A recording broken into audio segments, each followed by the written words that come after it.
¿Se escucha? Sí, perfecto.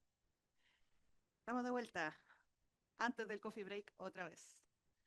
Les voy a hablar un poco de procesamiento de muestras y yo sé que van a quedar con gusto poco después de esta charla porque la verdad es que hay mucho que decir al respecto. Y aquí ya se vuelve más dinámico e interesante el curso en el sentido de que ya empezamos a juntar herramientas que algunos ya han utilizado. La microscopía de fluorescencia es de uso más común en investigación, ¿cierto? Y el tema de el procesamiento de muestras nos va demostrando cómo la microscopía es una disciplina muy, valga la redundancia, multidisciplinaria. O sea, ya vimos toda la física, toda la parte dura, matemática, y ahora vamos a entrar de lleno a la parte biológica, que es estar en conocimiento de qué estamos poniendo bajo el microscopio y cómo prepararlo de la mejor manera posible para generar, para evitar los artefactos. Y ya vimos también la parte química, que es todo lo que tiene que ver con los fluoróforos y con qué estamos marcando la muestra. Entonces, los objetivos de hoy día es que conozcamos los aspectos principales a considerar cuando planifiquemos un experimento que va a ir al microscopio. Ahí sí. Entender los pasos involucrados en el procesamiento de muestras, cuáles son las limitaciones y identificar los artefactos para que así cuando ustedes planifiquen sus propios experimentos sepan cuál va a ser el flujo de trabajo más apropiado para responder su pregunta experimental, ¿cierto? Prevenir, que puedan prevenir artefactos derivados de cada uno de estos pasos y en general pensar críticamente sobre lo que están haciendo. O sea, no solo porque es el protocolo que se ha hecho en el laboratorio por años, no hay espacio a mejorar. Entonces, el flujo de trabajo normalmente cuando hacemos preparación de muestras, vamos a partir con nuestra muestra que puede estar viva o fijada, puede ser un tejido, puede ser una línea celular, puede ser un material si es que se trabaja en esa área de las ciencias. Y bueno, si está viva, podemos trabajar con ella viva directamente. Tenemos que elegir un medio de soporte donde ubicarla. Tenemos que encargarnos de ponernos en un medio apropiado que cuente con nutrientes, ¿cierto? Y tenemos que controlar su ambiente. Si es que requiere CO2, en qué porcentaje, si es que requiere nutrientes, etcétera, temperatura. Y luego uno lo lleva al microscopio y quiere hacer el experimento. En el caso de las células fijadas, en cambio, nosotros pasan por un proceso de fijación, a veces permeabilización si es necesario, bloqueo si es que vamos a hacer el trabajo con anticuerpos y el montaje, o bien se fijan y después se tiñen directamente, van al montaje y al microscopio. Entonces, todo este proceso tenemos que considerar cuáles son los aspectos esenciales en la pregunta experimental, qué tipo de estructura voy a observar, en qué modelo, qué es lo que quiero saber de la muestra. Lo ideal es que cuando nos sentemos a planificar el experimento, sepamos cuál es el tipo de resultado final que vamos a obtener. Eso va a facilitar que preparemos la muestra apropiadamente y que no tengamos que hacer modificaciones a medio del experimento que nos obliguen a repetirlo, básicamente. Em, Tienen que saber también cómo van a obtener la muestra, en qué condiciones, cuál es la técnica de contraste que vamos a aplicar, si es que va a ser tinción histológica o fluorescente o sin tinción, si es que la muestra es muy sensible y genera mucha fototoxicidad o citotoxicidad, los mismos colorantes, etcétera. Y cuál es la dimensión más relevante que vamos a estudiar. Acuérdense que ya hemos visto que se va haciendo un compromiso entre las distintas dimensiones que tiene una muestra. O sea, nos vamos a enfocar en la resolución espacial, o sea, qué tan pequeño es lo que quiero ver, o en la resolución temporal, si es que quiero ver algo que ocurre en el tiempo, en qué escala ocurre en horas, días, segundos. Eso también es relevante y nos va a indicar cómo también tenemos que procesar la muestra. Quiero hacer un disclaimer aquí. En la clase vamos a ver los distintos artefactos, pero yo no me voy a enfocar en la parte de tinciones porque eso da para 3 clases más. O sea, empezar a ver cuál es el método de tinción más apropiado, las características y cómo prevenir artefactos es muy dependiente de la muestra y de las condiciones experimentales. Entonces, lo que yo voy a ver hoy día van a ser cosas que aplican a cualquier tipo de muestra y se van a dar cuenta que a veces son cosas como de sentido común, pero que nunca se ven formalmente. A veces se traspasan como del instructor al estudiante, si es que tienen un momento para aprender directamente de alguien, pero no es algo que uno aprenda formalmente y que, como les digo, es transversal a la mayoría de la preparación de muestras. Entonces, primero vamos a hablar del el medio de soporte, que es donde vamos a poner la muestra para verla en el microscopio. Para eso, comúnmente utilizamos un cover. Y el cover es como una ventana a través de la cual vamos a mirar la muestra. ¿Sí? Y quería ser muy literal con esto. Lo más fundamental es que el cover esté limpio cuando pongamos la muestra en el microscopio. Si la tomamos con los dedos, si dejamos medio de montaje alrededor y quedó una capa de eso encima, todo eso va a afectar directamente la visibilidad de la muestra. No solo por una cosa lógica, sino que ahora ya sabemos que todas esas distintos componentes pueden alterar, ¿cierto?, el camino de la luz, afectar el índice de refracción, si es que hay aceites de por medio, etcétera y, y eso va a ir deteriorando la calidad de la muestra, de la imagen que podemos adquirir finalmente. Existen distintos protocolos disponibles online para la limpieza apropiada de covers, porque los covers también cuando vienen de fábrica vienen con una pequeña capa como de grasa para que los vidrios no se peguen entre sí, etcétera. Entonces se recomienda normalmente pasarlos por un baño de ácido clorhídrico y después de etanol. Pueden buscar los protocolos, están disponibles online. Pero tengan claro eso, de que el cover no porque viene en una caja cerrada, viene limpio pensando en la aplicación que nosotros vamos a hacer. Y puede sonar exagerado, pero a continuación vamos a ver que no es así. Em, el cover slip es una parte fundamental y deberían considerarla más una parte del microscopio que de la muestra. De hecho, si recordamos de las primeras clases, cuando se vieron las características de los lentes ópticos, van a ver que, aquí está muy chiquito, pero en los lentes objetivos dicen cuál es el grosor del cover que les corresponde. Y eso es porque los lentes en su interior están corregidos para un grosor de lente de cover particular. Los covers pueden ser redondos, ¿cierto? Pero también hay cuadrados y rectangulares. Y el grosor más común es 0,17 o 1,5 los van a encontrar también, van a decir covers graduación 1,5. Y para aplicaciones de super resolución hay una versión que es 1,5H. Y vamos a ver cuál es la diferencia entre uno y otro. Aquí un fabricante indica que el grosor del covers es uno de los componentes ópticos menos caros, ¿cierto? Menos costosos y en el que menos se pone consideración. O sea, uno puede comprar covers en Temu si quiere, pero tiene que tener conciencia de que van a tener muchas más anomalías probablemente en su grosor que un cover comprado de una marca que se dedica a la microscopía. Entonces, el efecto del grosor del cover, aquí podemos ver que tenemos un cover delgadito y uno más grueso, porque uno podría pensar, ah, ya, pero más delgado mejor, ¿cierto? Porque la luz va a pasar brevemente por ahí, después va a seguir a la muestra, pero la verdad es que no, porque recuerden lo que ocurría con las aberraciones cromáticas, que era esta desviación de la luz a través de los lentes y las aberraciones esféricas. Entonces los lentes están graduados de forma tal que es el grosor 1.170 el que va a ser el que corresponde al camino óptico correcto para que no tengamos estas aberraciones. Entonces, como podemos ver acá a la derecha, tenemos una medida de la resolución versus el grosor del cover y vemos que la resolución va alcanzando su mínimo, o sea, el tamaño más pequeño de objeto que podemos ver aquí en el 170, que es la medida ideal, y con un cover más delgado o con un cover más grueso salimos de esa situación ideal.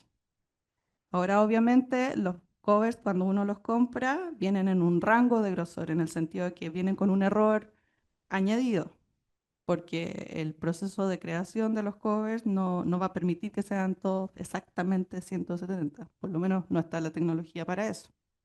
Entonces, covers de mejor calidad van a tener un delta de error mucho menor que covers que fueron hechos menos rigurosamente. ¿Qué tanto puede afectar eso?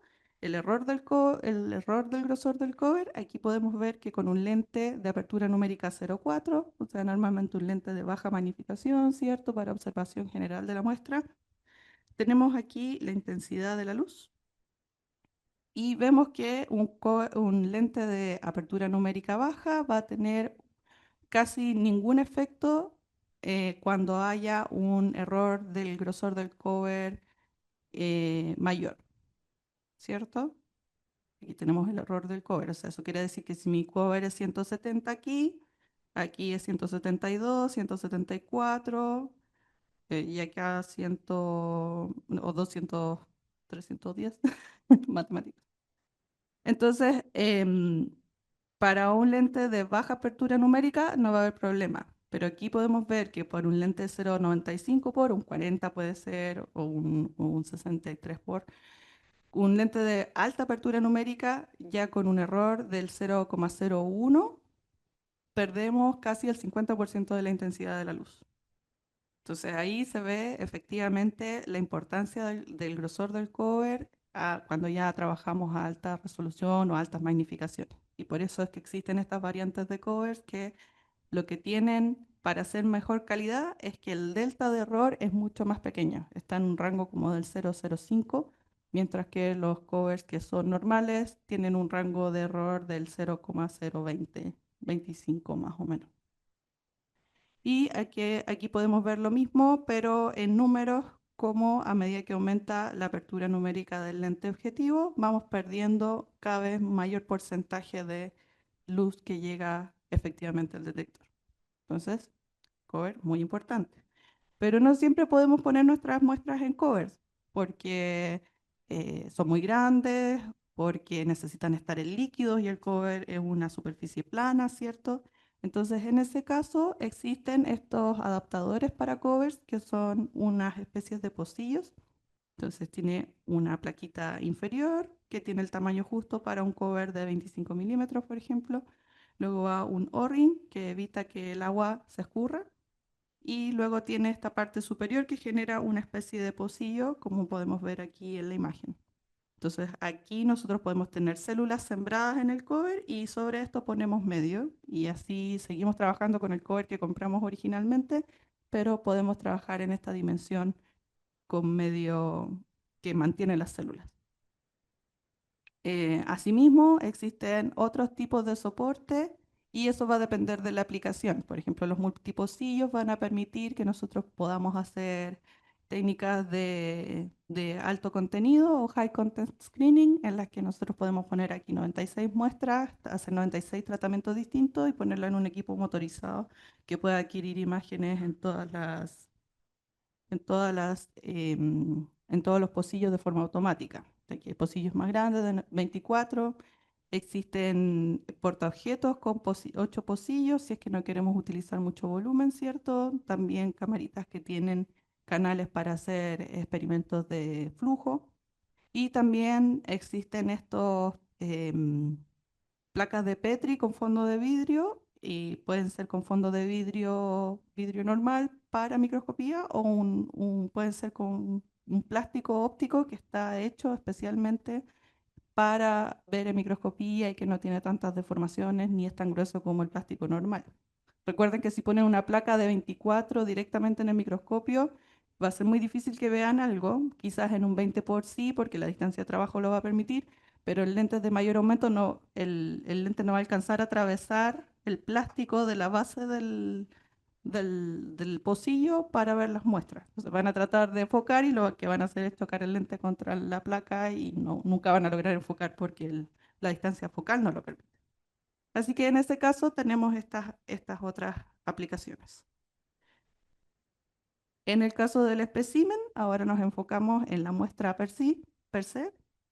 Tenemos que eh, asegurarnos de que lo que vamos a poner bajo el microscopio esté siempre en las mejores condiciones posibles, ya que la correcta preparación de la muestra es el paso esencial, ¿cierto?, para que nosotros obtengamos los resultados que esperamos ver. Entonces, En el caso de cortes histológicos, tenemos que seleccionar tejidos que no estén doblados o que no estén dañados como los que vemos acá. Aquí podemos ver un tejido que está doblado, ¿cierto? Y genera este tipo de artefactos. O aquí podemos ver tejidos eh, mm, que quedaron con esta marca de la cuchilla que quizás tenía una mella o quizás la muestra no quedó bien fijada, entonces queda como blanda y el corte no se hace apropiadamente. También tenemos que preocuparnos de la salud general de las células cuando tenemos cultivos celulares. Eh, me ha tocado ver usuarios que llegan con cultivos celulares con bacterias. De repente yo le digo, oye, eso que se mueve ahí, ¿debería estar ahí realmente? Entonces uno puede pensar, ah, no, si la célula se ve igual, no hay problema, y en realidad no es así. La muestra tiene que estar saludable cuando le saquemos la imagen, ¿cierto? Si es que está viva, y en ese caso tenemos que preocuparnos de que nuevamente, y estoy segura que ya están cansados de escuchar esto, pero no está de más repetirlo, prevenir la fototoxicidad, controlar la cantidad de escaneos que se le da a la muestra o la cantidad de luz con la que se está afectando la muestra es fundamental. O sea, si nosotros no nos apuntamos el puntero láser a los ojos es por algo. Y lo mismo ocurre con la muestra. Le estamos poniendo un montón de luz y claramente esas muestras nos van a hacer felices así y hay que tratar de atenuar eso. Aquí en el primer panel podemos ver, por ejemplo, una muestra antes y después de unas rondas de imaging. Está marcado el núcleo en verde y las mitocondrias en rojo y van a ver que luego de la sesión de imaging, estas mitocondrias ya están todas fragmentadas, lo que es indicador de que esa célula no está feliz. ¿Sí? Así que hay que estar preocupándonos de eso. En el caso del panel inferior, tenemos que estas células están redondas, eso significa que las células se empiezan a despegar de la base para soltarse y ese es un indicador de que tampoco están muy felices. Algunas cuando se ponen redondas después empiezan a hacer apoptosis y por lo tanto hay que ser conscientes de eso. A mí me ha tocado ver, por ejemplo, células vivas que empezó a hacer el timelapse y las células empiezan a escapar del campo de visión, y eso porque claramente no les gustó dónde está la luz, no sé qué, y se van. Entonces hay que tratar de ser lo más gentiles posible. Aquí también podemos identificar artefactos como estas vacuolas que se generan producto del el calor que van recibiendo las células. Y en el caso de la derecha podemos ver cambios morfológicos o de distribución de la señal producidos por contaminación en la muestra. En el caso de arriba tenemos células HeLa que están en un medio con micoplasma y sin micoplasma y vemos cómo cambia la señal del citoesqueleto. Y acá abajo podemos ver el efecto de bacterias o de levaduras en las células y está, en este caso, por ejemplo, cómo se van generando vacuolas porque la célula no está feliz, ¿ya? Entonces, la idea es que el efecto de lo que nosotros queremos ver sea el único efecto que estemos viendo sobre las células y que no sea ni el imaging, ni la contaminación, ni el pH del medio, lo que esté alterando nuestras células. Otra cosa muy importante también es la confluencia de nuestros cultivos, porque hay líneas celulares que cambian su morfología según la confluencia en la que están las células, como podemos ver aquí a la izquierda.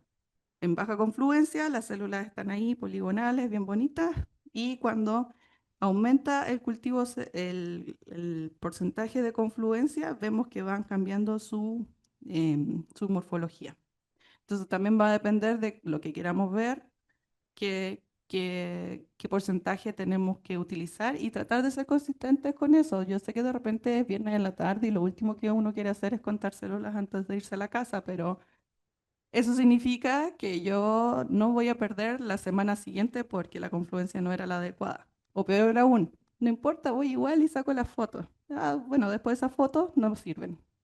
Entonces, evaluar y sentarse y observar y hacer las cosas metódicamente tiene un efecto a largo plazo en nuestro trabajo experimental.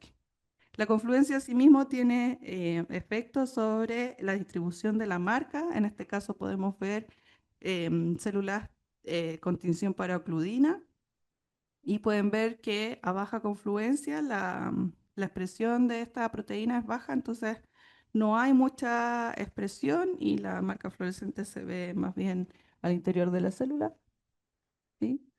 En cambio, cuando hay una mayor confluencia y las células se están tocando entre sí, la marca cambia y por lo tanto hay que estar eh, al pendiente de eso. Para célula viva, en cambio, también tenemos que preocuparnos del ambiente en general y por eso es que se preparan estas cámaras de incubación para el microscopio para tratar de mantener las condiciones lo más posible a como están en la incubadora. Humedad, inyección de CO2, como dice aquí, temperatura. El problema es que la temperatura no solo cambia la muestra, sino que cambia todo el ambiente en el que está el microscopio. Van a haber dilataciones de materiales. Vamos a ver un efecto que se llama drift cuando estamos tomando una foto. Si tomamos esa foto en el tiempo, como el material de los lentes y otras partes del microscopio se empieza a dilatar, esa parte va a perder el foco, ¿ya? A menos que utilicemos técnicas como de autofoco para ir recuperando eso. Entonces hay una serie de condiciones que hay que considerar y también hay que hacer o tratar de hacer un seguimiento en el tiempo de estas condiciones, porque ¿qué pasa? Dejé mi experimento hoy día en la noche andando hasta mañana. Entonces yo no estuve toda la noche, lógico, tengo otras cosas que hacer y el microscopio se encarga. Y después recojo mi video, saco las células, las elimino, no sé, y veo el video y digo, oh, mira, a las 4 horas en realidad pasó algo con mi proteína de interés. No sé, se endositó, cambió de posición y no sé qué. Ah, genial, voy a repetir el experimento y después, uy, no pasó de nuevo. Quizás a esas 4 horas justo se cortó la luz o algo pasó, no sé, hubo invierno nuclear afuera, lo que sea, pero cambiaron las condiciones y eso afectó la cámara, cambió la temperatura, justo se tapó la salida del CO2, pueden ser muchas cosas. Entonces, si no hacemos un seguimiento de eso, no vamos a saber si eso es parte del experimento realmente o parte de algo que nosotros es un resultado esperado. Y finalmente, muy importante, cuando lleven las células al microscopio, que el medio que tengan no tenga rojo fenol, porque el rojo fenol es una fuente de autofluorescencia muy importante, como podemos ver acá. Estas son células en distintos medios de cultivo y además de que genera mucha señal de fondo, puede interactuar con otros fluoróforos y por lo tanto puede cuenchar señales. Por lo tanto, lo que estamos tratando de ver se va a ver mucho menos, como podemos ver aquí. Y cuando utilizamos el medio apropiado, pues en este caso hay un medio que se llama Imaging Medium, podemos ver que aquí la intensidad de fluorescencia de fondo va a ser mucho menor comparada con otro tipo de medios de nutrición para la célula. Así que además que ese rato que va a estar en el microscopio no siempre es muy largo, entonces ahora, lógico, tienen que recordar, ponen a calentar el medio antes de echárselo a las células, porque si no las células se van a encontrar con el frío o se pueden soltar o lo que sea. Ahora vamos a pasar a células fijadas y el primer paso de gran importancia es la fijación. La fijación, como el nombre lo indica, es tratar de congelar las células en el tiempo para poder observar sus características morfológicas o químicas estructurales bajo el microscopio. Entonces nosotros vamos a aplicar un procedimiento de fijación que puede ser químico o físico. Por ejemplo, físico puede ser con frío o con calor y químico con una serie de solventes y eso se encarga de preservar la estructura química y, o sea, la estructura y la integridad química y prevenir cosas como la descomposición o que la muestra se pudra si finalmente es materia orgánica. Entonces, si nosotros, ese momento de fijación tiene que ocurrir muy rápido, porque si no, aquí como yo quise poner el ejemplo con las fotos, si nosotros tomamos una foto de algo que se está moviendo y nos demoramos en tomar la foto, se va a ver esta deformación en la que nosotros no podemos distinguir detalles. Entonces, esto es algo parecido, solo que tiene que ver con la estructura. Y también hay que elegir muy bien el fijador porque si no se pueden producir distorsiones del tamaño, contracción de la estructura u otras alteraciones. Entonces vamos a ver principalmente la fijación química, que es la más común que se usa, ¿cierto? Se utiliza para formaldehído entre el 2 al 4%, depende de la fuerza con la que queramos hacer la fijación. Y existen principalmente para la fijación química dos tipos de fijadores, los eh, crosslinkers que crean estos puentes químicos entre las proteínas y la estructura, y eso permite que nosotros podamos ver la localización de lo que nos interesa ver, ¿cierto? Y están los otros que son los precipitantes, por ejemplo, el uso de metanol frío es lo más común, que en vez de hacer esta unión, estos puentes químicos, deshidratan la muestra y con eso las proteínas se denaturan, se precipitan y eso permite que queden fijas. Em, y cada uno de estos tipos de fijadores tienen pros y contras que vamos a ver a continuación. Entonces, por ejemplo, los formaldehídos o los aldehídos en general generan una fijación muy fuerte, pero el problema que tienen es que los aldehídos en general por su estructura química tienen autofluorescencia de base, ¿sí? Entonces, normalmente una fijación con metanol va a tener un fondo mucho más limpio que una con aldehído, sin embargo, el aldehído es, como les digo, una fijación más fuerte. Pero a veces, si la fijación es muy fuerte, lo que puede ocurrir es que los anticuerpos principalmente no puedan acceder a los epítopes de interés. Entonces, aquí en esta imagen les muestro células que están expresando la proteína fluorescente verde y que fueron marcadas con anticuerpos antiproteína fluorescente verde, en otro color, en rojo. Entonces, si las imágenes, si el anticuerpo estuviera marcando la totalidad del GFP, deberíamos ver todo amarillo, ¿cierto? Que se vean las dos proteínas, el GFP y el anti-GFP.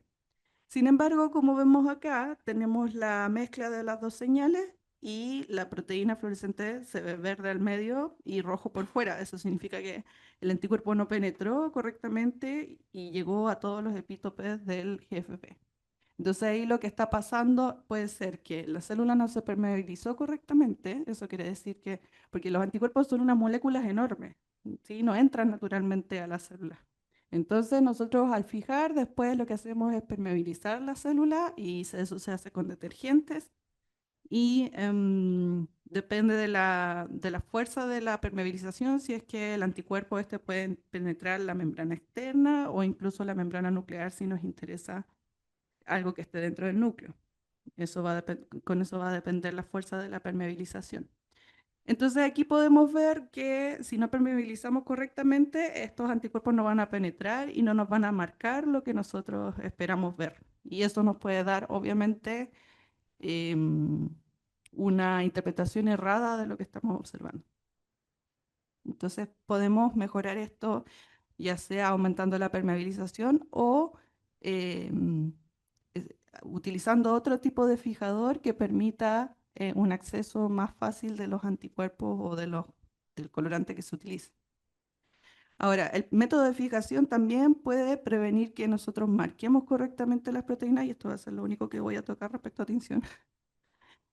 Aquí podemos ver, por ejemplo, la misma línea celular marcada con dos anticuerpos y fijadas en formaldehído y en metanol. Y en formaldehído vamos a ver que el colorante verde no se ve y eso es porque al hacer este crosslinking el acceso del epítope al anticuerpo está bloqueado y por lo tanto no voy a poder observar nada. Sin embargo, si yo no sé que eso es lo que está pasando, voy a decir, ah, no hay expresión de mi proteína. Se acabó. ¿Sí? Entonces hay que ir haciendo los protocolos, los controles adecuados para esto. En cambio, si hacemos esa misma, utilizamos el mismo colorante, pero fijando con metanol, en ese caso, como la proteína se denatura, la hebra de aminoácidos se estira o queda expuesta de otra forma y ahí el anticuerpo sí puede llegar al epítope. En el caso de abajo ocurre lo contrario. Con otro anticuerpo lo que sucede es que em, al usar formaldehído sí hay una unión efectiva del anticuerpo con el epítope y en ese caso sí se ve la fluorescencia de lo que estamos buscando observar. Sin embargo, con la deshidratación y precipitación de las proteínas utilizando metanol, ahí el epítope queda como dentro de esta especie de bolita que se hace ovillo y por lo tanto no la podemos marcar. Entonces también hay que hacer experimentos así. Obviamente los fabricantes recomiendan también en los datasheets ciertos protocolos estándar para sus, o sea, esto ya está estandarizado normalmente cuando son anticuerpos comerciales, pero cuando nosotros estamos trabajando con proteínas que son más bien novedosas o que no se han caracterizado comúnmente, en este caso vamos a ver que es bueno hacer este tipo de controles. Y otra cosa muy importante es que los fijadores también tienen un efecto en la tridimensionalidad. Vamos a ver que fijaciones con metanol o acetona no tienen tanto efecto de contracción como lo que vemos aquí en la fijación. Entonces, si queremos ver estructuras en 3 dimensiones, también tenemos que tener esto en cuenta. En el caso de fijaciones con otros componentes, por ejemplo, con tetróxido de osmio, la célula se hincha. Entonces ahí también hay que tener eso en consideración, también la osmolaridad de los medios que estamos utilizando en el proceso de fijación. Recuerden que lo que pasa en la fijación es lo que vamos a ver nosotros después a lo largo de todo el proceso. Entonces eso tiene que mantener la estructura original lo más fiel posible. Luego de la fijación, ¿cierto? Nosotros vamos a probablemente teñir, bloquear, montar, etcétera. Y nos vamos a saltar esos pasos y vamos a llegar al montaje. Y aquí también nos vamos a detener largamente, o no tan largamente porque me quedan 3 minutos, pero nos vamos a detener en el sentido de que también es un paso fundamental. Y uno en la cabeza, si alguno ha hecho alguna inmuno o algo así, pero si es poner el líquido y el cover, ¿qué tanto tengo que pensar en eso? Bueno, el medio de montaje es el líquido que nosotros ponemos entre la muestra y el cover, normalmente. O entre la muestra y el porta, si es que el cover es el que tenía la célula, ¿cierto? Ponemos eso, sí. Y finalmente lo que hace el medio de montaje es embeber la muestra y eliminar burbujas, ¿cierto? Y cumple esta función de preservar la muestra y también mantener el índice de refracción entre la muestra, el cover y después el sistema óptico que sea que vayamos a utilizar. Existen diversos tipos de medios de montaje y la elección que hagamos va a depender de la técnica que vayamos a utilizar, que si queremos guardar la muestra a largo plazo o no, si vamos a utilizar uno o múltiples fluoróforos, etc.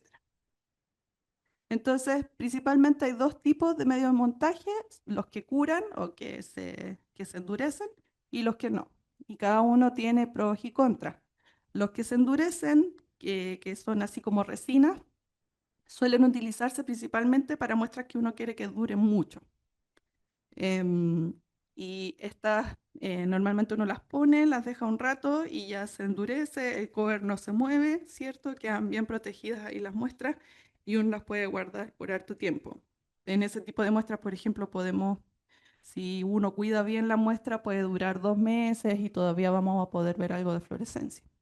Sin embargo, los contras de este tipo de medio montaje es que, como se endurece, la muestra tiende a apretarse un poco y eso va a generar deformaciones en 3 dimensiones.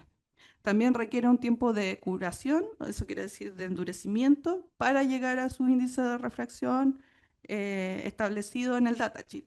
Van a ver después que el índice de refracción del medio de montaje es fundamental. Y los medios de montaje que no curan son estos que quedan como líquidos, que hay que ponerle esmalte de uñas alrededor, porque si no se mueve el cover, o a veces uno dice, voy a limpiar el cover, porque siempre al principio uno limpia el cover, ¿cierto? Voy a limpiar el cover y se queda con el cover en la mano y es como, ay, ups. Entonces, el problema que tienen es ese, o sea, que quedan ahí blandos, pero eso permite que mantengan la estructura tridimensional de las muestras. Pero se pueden deshidratar fácilmente, entonces a veces se le van haciendo burbujas si pasó mucho rato, hay que hacer esto de sellarlos eh, para que no haya pérdidas ni se deforme la muestra. Entonces, como les decía, Cada medio montaje, como pueden ver acá, tiene distintos índices de refracción. Acá están los distintos índices de refracción. Y otras características, ¿cierto? pH, cuál es la base química y cuál es la compatibilidad con ciertos fluoróforos, porque no todos son compatibles con todos.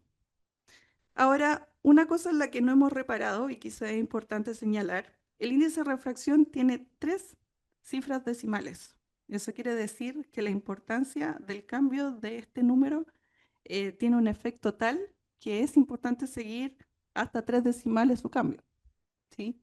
Entonces, recordemos que el índice de refracción o sea, la refracción es este fenómeno que ocurre, ¿cierto? Cuando la luz pasa de un medio a otro y cambia su velocidad y por lo tanto cambia su dirección. Cuando nosotros tenemos cambio de dirección de la luz en un sistema óptico, lo que vamos a tener es finalmente pérdida de luz, que en nuestro caso, sobre todo en microscopía de fluorescencia, es pérdida de información. Y aquí podemos ver en esta curva, tenemos el índice de refracción en este eje y el tiempo.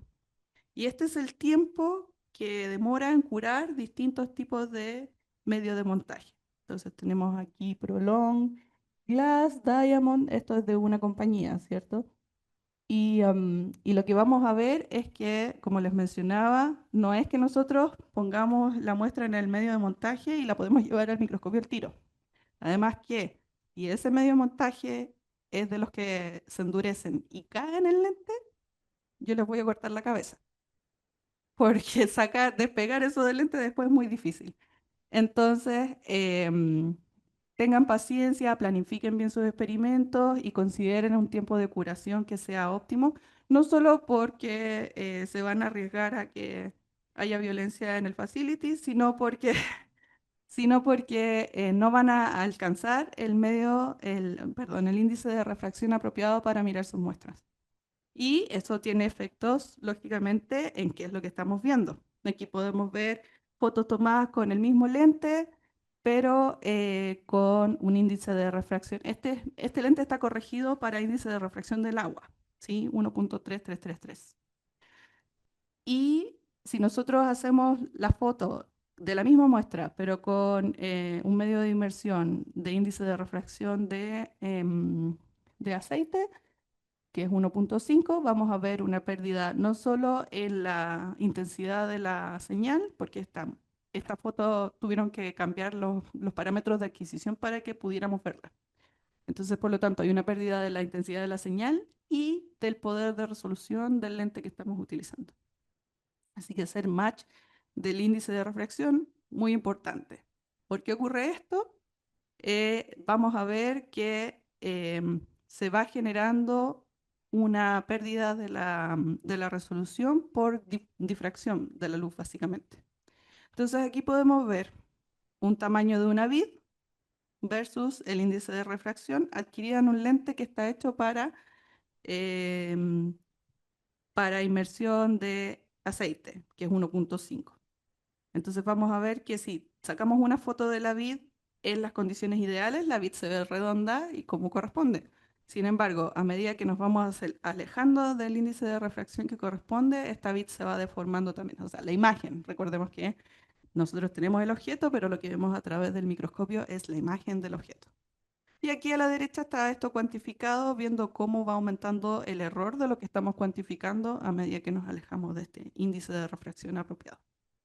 El medio montaje también cumple otras funciones, como habíamos visto antes, de proteger la muestra eh, anti el photobleaching, ¿cierto? Aquí esto está cuantificado y pueden ver el decaimiento con los distintos tipos de medios de montaje disponibles. Y una cosa muy importante, el medio de montaje también a veces viene con DAPI incluido para saltarnos un paso, que es un paso muy corto.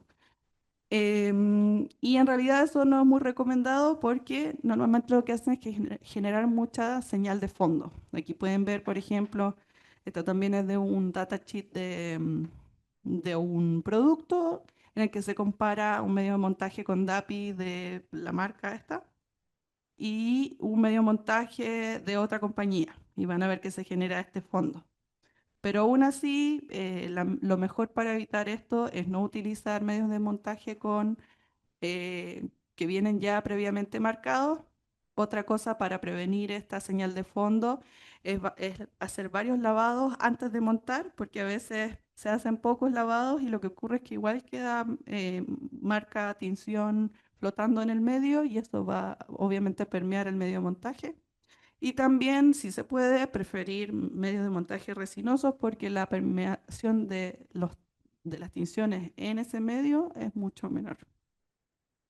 También podemos ver que cuando no coincide el índice de refracción, no podemos penetrar también en la muestra y esto cobra importancia si es que estamos trabajando con muestras gruesas. Voy a tener que empezar a pasar esto más rápido. Es que hay demasiado que decir.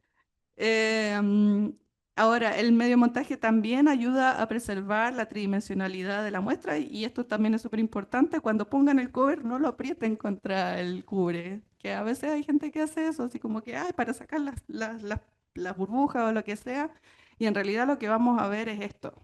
Esta es la célula que estamos viendo normalmente desde arriba, como en cualquier imaging, ¿cierto? Pero si la miramos desde el lado, vamos a ver que sufre esta deformación, pobre célula. Para prevenir eso, existen espaciadores. Hay espaciadores que son comerciales, como estos de acá, pero en la microscopía uno puede ponerse muy creativo con las soluciones. Se pueden poner dos covers, dejar el espacio para el espécimen aquí, sobre todo cuando son cosas más grandes, por ejemplo, como las larvas que vimos ayer o los peces cebra. Son cosas con mucho más volumen que una capa celular y por lo tanto hay que darles el espacio apropiado para que no se deformen o se dañen. También se puede utilizar, por ejemplo, dos líneas de cinta adhesiva y sobre eso poner el cobre. Ahí hay variedad para todos los gustos. Y también hay que recordar que la muestra idealmente tiene que estar mortada en el cubreobjeto. Cuando nosotros hacemos cultivos celulares, eso es como de rutina uno pone el cover ahí, las células crecen sobre. Pero, por ejemplo, cuando se trabaja con cortes de tejido, normalmente la gente monta el tejido en el portaobjeto y después pone sobre eso el cubre. Lo ideal es que lo hagamos en el cubre objeto para prevenir la cantidad de medio montaje que va a quedar aquí entre medio y que va a igual afectar, bueno, como ya hemos visto a lo largo de toda esta clase, la cantidad de señal que va a llegar a la muestra. Y aquí podemos ver la comparación de las imágenes entre una y otra. Y finalmente, hay que tratar de pensar en cómo va a ir mi muestra cuando estemos en el microscopio. Y hay mucha gente que hace esto tratando de poner toda la cantidad de cosas posible en un solo porta. Y lo que sucede es que si queda muy a la orilla uno, parte de la muestra la va a cubrir la platina y no vamos a poder llegar, sobre todo con lentes de mayor magnificación que trabajan más cerca. Pero también van a generar esto, que va a quedar el cubre sobre la platina y por lo tanto va a generar esta inclinación que va a generar problemas de enfoque. Entonces, en vez de tomar una foto apropiada, vamos a ver algo como lo que se ve aquí y la imagen idealmente tiene que estar completamente plana.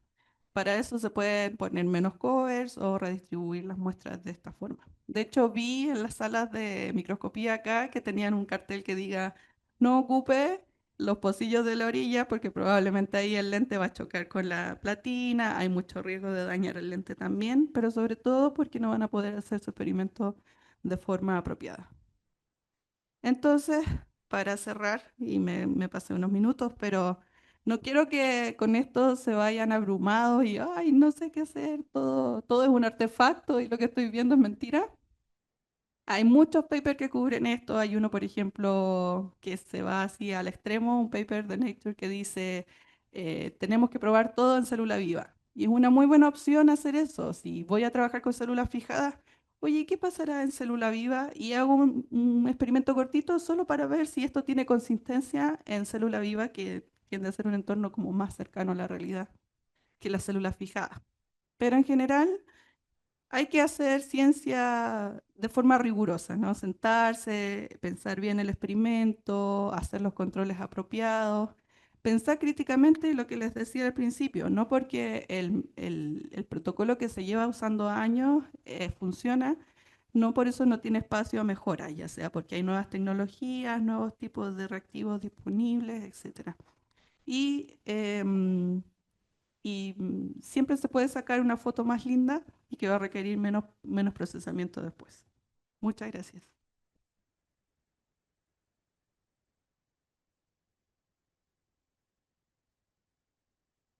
Gracias, Nico. Bueno, ¿tenemos alguna pregunta por acá?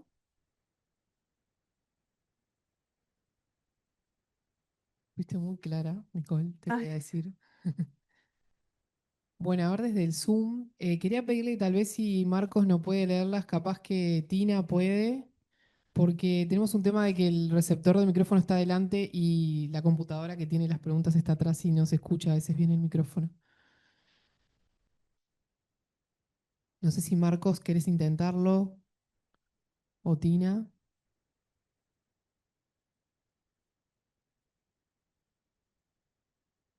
Capaz que desmutealos a ellos. No sé si pueden desmutearse solo porque habíamos cambiado un poco la configuración para que no pase que alguien hable en el medio de la charla. Si no, bueno, lo intentamos nosotros. A ver una.